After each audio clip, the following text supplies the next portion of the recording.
let's take a look at configuring virtual LANs on a switch. I've connected to a switch using a telnet utility. The first thing I need to do on the switch is to enter enable mode. This allows me to see advanced configuration information about the switch. Let's take a look at the VLANs that currently exist on the system. On the left are the VLAN numbers that have been defined on this system. There's VLAN 1, followed by additional VLANs. These are all default VLANs that are created automatically on the switch. By default, all switch ports are members of the default VLAN number 1. To create a VLAN, I first enter configuration mode,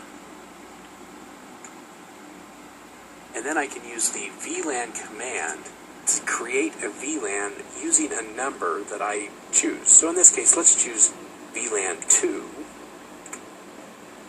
And then I'm going to give it a name. So I'll say name is unused. This will be for ports that are not currently being used. Next thing I need to do is enter the interface configuration mode for a port.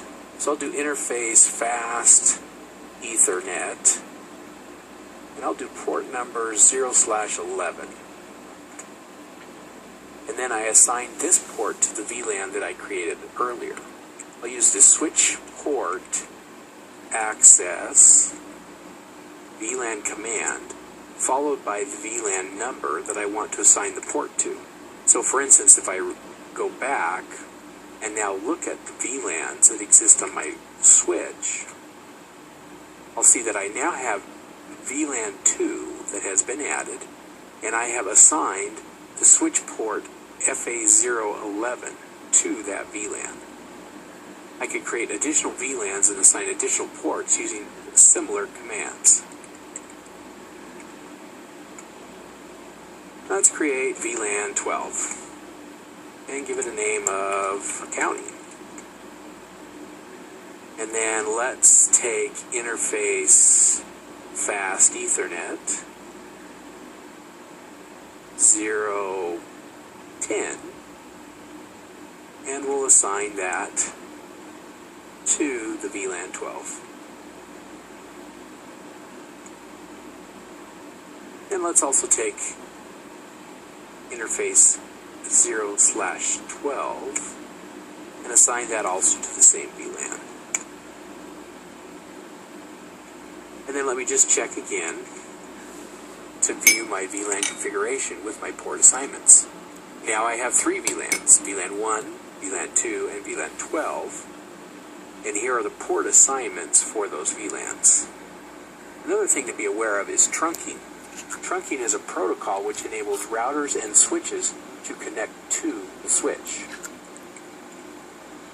So for instance, if I look at the interface status of all the ports on my switch, I can see that the FA01 and FA02 ports are trunk ports, and they are not members of any VLAN. My other ports are members of VLANs 1, 12, and 2. A trunk port, by default, is a member of all VLANs, so it can carry traffic between the switches. In this case, this router can receive traffic sent to any VLAN.